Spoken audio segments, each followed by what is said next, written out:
因為人哋豬仔係佢支付寶係咁交啫，但係佢睇唔到帳單嘅。你咁樣先睇得到你嗰個度數同今次嗰度數有冇好似你今日嗰度數有冇一致？係咩啊？電邊就係寫字樓啦。各方面都要睇。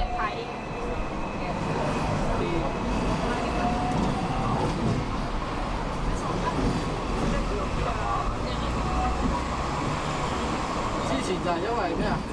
就係因為境外嘅網絡睇唔到明細，之前就係、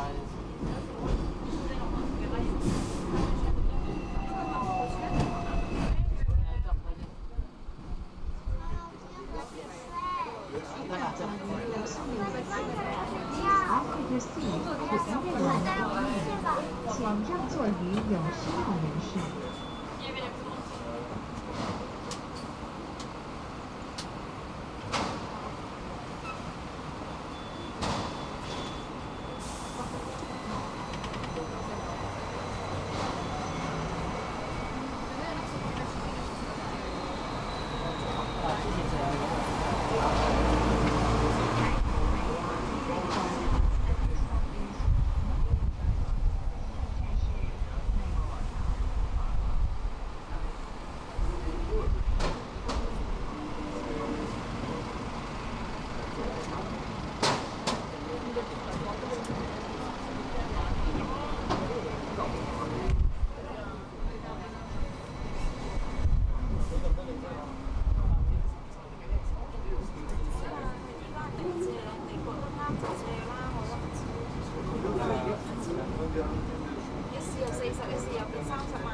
佢話唔使咁多啊，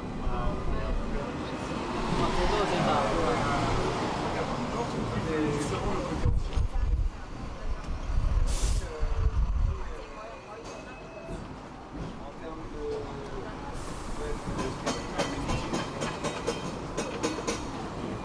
Moi j'ai trouvé que c'était très